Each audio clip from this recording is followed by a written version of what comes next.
Assalamualaikum warahmatullahi wabarakatuh. Perkenalkan, nama saya Pratiwi Agusti, NIM 20087165. Prodi Pendidikan Kepelatihan Olahraga, Fakultas Ilmu Keolahragaan, Universitas Negeri Padang. Baik, kali ini saya akan menjelaskan materi tentang anatomi fisiologi. Materi yang pertama yang akan saya jelaskan tentang struktur tubuh manusia berdasarkan pendekatan sistem. Dalam anatomi ini, terdapat dua tingkat struktur tubuh manusia. Yang pertama, histologi atau mikroskopik. Anatomi tingkat mikroskopik ini mempelajari semua struktur tubuh manusia secara mikro dengan alat bantu yang disebut mikroskop. Yang kedua, gross anatomi atau makroskopik. Struktur tubuh manusia yang dipelajari pada tingkat makro ini cukup menggunakan mata telanjang saja. Di dalam mempelajari anatomi pada tingkat ini, ada dua pendekatan, yaitu pendekatan regional dan pendekatan sistemik. Yang kedua tentang fungsi organ dan sistem organ. Yang pertama, sistem indera. Sistem indera ini terdiri dari 5 indera atau dikenal dengan panca indera, yaitu mata yang berfungsi untuk melihat, telinga untuk mendengar, hidung berfungsi sebagai indera penciuman, lidah sebagai alat pengecap, dan yang terakhir, kulit sebagai alat peraba. Yang kedua, sistem kardiovaskular. Sistem kardiovaskular ini terdiri dari jantung dan pembuluh darah. Sistem ini bertanggung jawab dalam memompa darah dan mengedarkan ke seluruh tubuh. Yang ketiga, sistem pernafasan. Salah satu sistem organ vital pada manusia yang berfungsi untuk menghirup oksigen yang dibutuhkan tubuh dan mengeluarkan karbon dioksida sebagai salah satu zat buang metabolisme. Yang keempat, sistem pencernaan. Sistem pencernaan memungkinkan tubuh untuk menerima makanan, mengubah dan memproses makanan menjadi nutrisi melalui proses pemecahan kimia. Yang kelima, sistem reproduksi. Terbagi menjadi sistem reproduksi pria dan wanita. Sistem reproduksi pria mencakup semua organ yang digunakan selama hubungan seksual dan menghasilkan keturunan, yang terdiri dari penis, testis, epidemis, dan vas deferens. Sedangkan sistem reproduksi wanita mencakup semua organ yang diperlukan untuk berhubungan seksual, hamil, dan melahirkan anak. Organ-organ dalam sistem produksi manusia antara lain adalah vagina, rahim, ovarium, dan tuba falopi. Yang ketiga tentang mekanisme transport aktif dan pasif. Yang pertama, transport aktif. Transport aktif adalah gerakan molekul melintas membran sel ke arah melawan gradien konsentrasi mereka, yaitu bergerak dari konsentrasi rendah ke konsentrasi tinggi. Yang kedua, transport pasif. Transport pasif ini merupakan gerakan biokimia dan zat atau molekul lain pada membran sel. Transport pasif menggambarkan pergerakan zat menurun landaian konsentrasi dan tidak membutuhkan konsumsi energi sebagai bagian tubuh yang kuat. Baik, saya akan menjelaskan apa yang tulang lakukan dan bagaimana tulang melakukannya. Yang pertama, pembentukan. Bentuk dan struktur tulang kerangka kita ditentukan oleh berbagai faktor, yaitu faktor genetik, metabolisme, dan faktor mekanik. Yang kedua, fungsi. Kita perlu tulang yang kuat untuk mendukung seluruh tubuh untuk melindungi organ-organ kita. Tulang berfungsi sebagai tempat penyimpanan untuk mineral lemak dan banyak zat penting lainnya, sehingga zat-zat ini tersedia ketika tubuh Anda membutuhkannya. Yang ketiga, yang C, klasifikasi tulang. Tulang kerangka terdiri dari banyak tulang yang membentuk berbagai bentuk, fungsi, lokasi, dan berat. Cara untuk mengklasifikasi tulang adalah dengan bentuknya yang memiliki 5 jenis. Yang pertama, tulang panjang. Yang kedua, tulang pendek. Yang ketiga, tulang pipih. Yang keempat, tulang yang tidak teratur. Dan yang kelima, tulang sesamoid. Selanjutnya, 8 tulang penyusun kerangka manusia. Yang pertama, kerangka aksial. Kerangka aksial berfungsi untuk melindungi organ dan memelihara postur tubuh. Tulang yang termasuk dalam kerangka aksial antara lain tulang tengkorak, tulang belakang, tulang rusuk, dan tulang dada. 7 pasang tulang rusuk sejati, 3 pasang tulang rusuk palsu, 2 pasang tulang rusuk melayang, anggota gerak atas, anggota gerak bawah, panggul, 2 tulang usus, 2 tulang kemaluan, dan 2 tulang duduk atau pubis. Yang kedua, tulang tengkorak. Tulang tengkorak tersusun dari 22 tulang yang bergabung bersama, kecuali bagian rahang. Tulang ini berperan dalam membentuk kepala manusia dan melindungi organ dalam seperti otak dan mata. Yang ketiga, tulang belakang. Fungsi dari tulang belakang adalah untuk menopang bagian tubuh lainnya. Tulang belakang pada manusia terdiri dari 26 ruas. Tulang belakang dibedakan berdasarkan lokasinya seperti leher 7 ruas, bagian dada atau punggung 12 ruas, pinggang 5 ruas, sakrum 1 ruas, dan tulang ekor 1 ruas. Yang keempat, tulang rusuk dan tulang dada. Berfungsi untuk melindungi organ jantung dan paru-paru. Tulang rusuk bergabung dengan tulang dada karena dihubungkan oleh tulang rawan yang bernama costa. Yang kelima, kerangka apendikular. Berfungsi sebagai penggerak tubuh.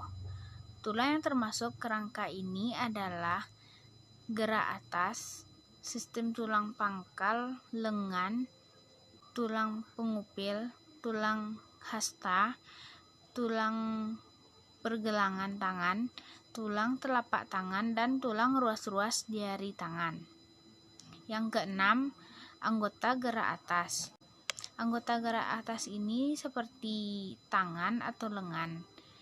Tulang pada bagian lengan terdiri dari tulang lengan atas, pengupil, dan hasta.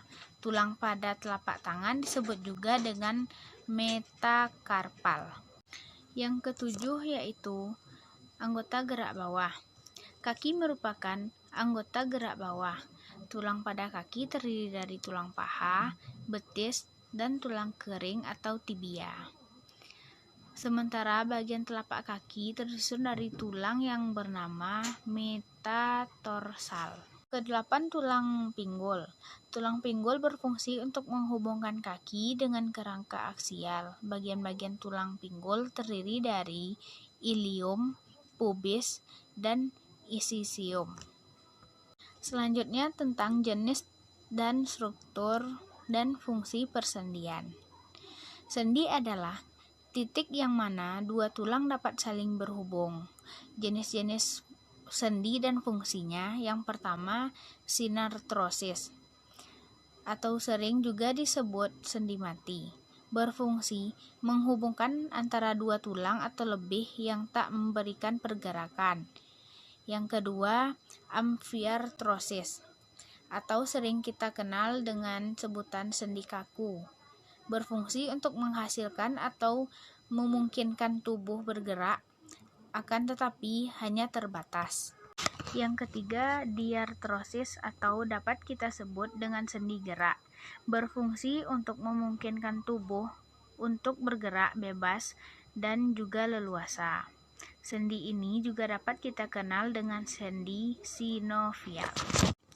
Selanjutnya tentang struktur dan klasifikasi otot pada manusia. Sistem otot manusia terdiri atas lebih dari 600 otot di dalam tubuh. Otot-otot tersebut terbentuk dari sel-sel khusus yang disebut sebagai serabut otot. Jenis-jenis otot yang pertama yaitu otot polos atau smooth muscle. Otot polos dapat ditemukan di dinding organ dalam seperti pembuluh darah, saluran pencernaan, saluran pernafasan, kandung kemih, hingga rahim. Otot polos juga dapat ditemukan pada mata manusia. Selanjutnya, otot jantung. Otot jantung atau heart muscle. Otot jantung hanya terdapat pada dinding jantung dan dikontrol oleh sistem saraf otomatis. Sel otot jantung memiliki garis-garis terang dan gelap yang disebut lurik, dan sebagian dikenal oleh sistem saraf pusat. Selanjutnya, yang kedua mengatur postur tubuh. Otot rangka juga mengatur postur tubuh Anda. Kelenturan dan kekuatan adalah kunci untuk mempertahankan postur yang tepat. Fungsi yang ketiga, menjaga keseimbangan. Fungsi yang keempat, mendukung peredaran darah manusia. Fungsi selanjutnya yaitu membantu proses pernafasan. Diafragma adalah otot utama yang bekerja selama pernafasan. Fungsi selanjutnya, mendukung proses pencernaan. Sistem otot manusia juga berfungsi dalam membantu proses pencernaan. Saat tubuh mencerna makanan, prosesnya dikendalikan oleh otot-otot polos yang ditemukan di saluran pernafasan. Pengelompokan otot. Yang pertama yaitu otot kepala dan leher. Menurut SER Training Modules dari National Cancer Institute, sistem otot rangka juga mencakup otot yang ada pada wajah. Otot ini membuat manusia dapat menunjukkan berbagai ekspresi, mulai dari ekspresi takut, jijik, marah, dan berbagai ekspresi lainnya. Yang kedua, otot batang tubuh. Sementara itu, otot batang tubuh termasuk otot-otot yang dapat menggerakkan tulang belakang, otot yang membentuk dinding abdomen, dan otot melindungi panggul. Otot yang tergabung dalam otot rangka di bagian batang tubuh adalah kelompok otot erector spinae yang terletak di sisi-sisi tulang. Yang ketiga, otot ekstremitas atas. Sistem otot rangka di bagian otot ini mencakup otot yang melekatkan tulang belikat ke dada dan menggerakkan tulang belikat, yang melekatkan tulang lengan atas ke tulang belikat dan menggerakkan lengan, serta otot yang terletak di lengan bagian bawah yang menggerakkan telapak tangan, lengan bawah, dan pergelangan tangan. Yang keempat, otot ekstremitas bawah. Otot yang tergolong dalam otot rangka bagian ekstremitas bawah adalah otot yang menggerakkan paha, lalu otot-otot gluteus yang berfungsi utamanya untuk menggerakkan pinggul. Ada pula otot yang berfungsi menggerakkan kaki. Materi selanjutnya tentang mekanisme kontraksi otot. Timbul dan berakhirnya kontraksi otot terjadi dalam urutan sebagai berikut. Yang pertama, potensial aksi berjalan sepanjang sebuah saraf motorik sampai ujung serat saraf. Yang kedua, setiap ujung saraf menyekresi substansi neurotransmitter, yaitu asetilkolin dalam jumlah sedikit. Yang ketiga, asetilkolin bekerja untuk area setempat pada membran serat otot, guna membuka saluran asetilkolin melalui molekul-molekul protein dalam membran serat otot. Yang keempat tentang terbukanya saluran asetilkolin memungkinkan sejumlah besar ion natrium mengalir ke bagian dalam membran serat otot pada titik terminal saraf. Peristiwa ini menimbulkan potensial aksi serat saraf. Yang kelima, potensial aksi berjalan sepanjang membran saraf otot dengan cara yang sama seperti potensial aksi berjalan sepanjang membran saraf. Yang keenam, potensial aksi akan menimbulkan depolarisasi membran serat otot. Berjalan dalam serat otot ketika potensial aksi menyebabkan retikulum sarkolema melepas sejumlah ion kalsium yang disimpan dalam retikulum ke dalam miofibril. Yang ketujuh, ion kalsium menimbulkan kekuatan menarik antara filamen aktin dan miosin yang menyebabkan bergerak bersama-sama menghasilkan kontraksi. Dan yang terakhir, setelah kurang dari 1 detik, kalsium dipompakan kembali ke dalam retikulum sarkoplasma, tempat ion-ion disimpan sampai potensial aksi otot yang baru. Dan yang terakhir atau yang ke-8, setelah kurang dari 1 detik, kalsium dipompakan kembali ke dalam retikulum sarkoplasma, tempat ion-ion disimpan sampai potensial aksi otot yang baru lagi. Materi selanjutnya tentang klasifikasi sistem saraf. Sistem saraf pada manusia yang pertama yaitu sel saraf atau neuron. Sistem saraf terdiri atas sel-sel saraf yang disebut neuron. Neuron bergabung membentuk suatu jaringan untuk mengantarkan impuls atau rangsangan. Salah satu saraf tersusun dari badan sel, dendrit, dan akson. Yang kedua, susunan sistem saraf. Susunan sistem saraf manusia terdiri dari yang pertama sistem saraf pusat. Sistem saraf pusat meliputi otak dan sumsum tulang belakang. Selain tengkorak dan ruas-ruas tulang belakang, otak juga dilindungi oleh 3 lapisan selaput meninges. Yang pertama, otak. Otak mempunyai 5 bagian utama yaitu otak besar. Otak besar mempunyai fungsi dalam pengaturan semua aktivitas mental, yaitu yang berkaitan dengan kepandaian, ingatan, kesadaran, dan pertimbangan. Yang kedua, otak tengah. Otak tengah terletak di depan otak kecil dan jembatan farol. Di depan otak tengah terdapat talamus dan kelenjar hipofisis yang mengatur kerja kelenjar-kelenjar endokrin. Yang ketiga, otak kecil.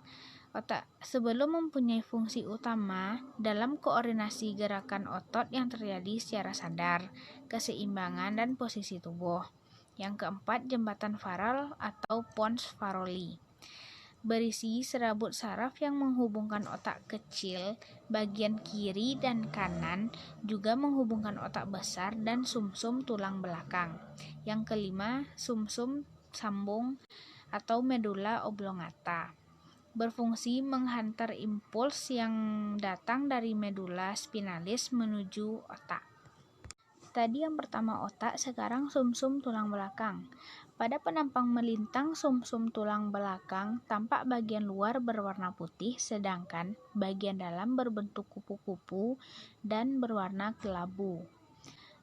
Pada penampang melintang sumsum tulang belakang, ada bagian seperti sayap yang terbagi atas sayap atas disebut tanduk dorsal dan sayap bawah disebut tanduk ventral. Yang B tentang sistem saraf tepi. Sistem saraf tepi ini tersusun dari semua saraf yang membawa pesan dari dalam ke sistem saraf pusat. Sistem saraf ini dibedakan menjadi yang pertama sistem saraf somatis. Sistem saraf somatis ini terdiri dari 12 pasang saraf kranal dan 31 pasang saraf sumsum tulang belakang. Yang kedua, sistem saraf otonom. Mengatur kerja jaringan dan organ tubuh yang tidak disadari atau yang tidak dipengaruhi oleh kehendak otak. Jaringan dan organ tubuh diatur oleh sistem saraf otonom adalah pembuluh darah dan jantung. Materi yang selanjutnya, konsep mekanisme kerja impuls dan sel saraf.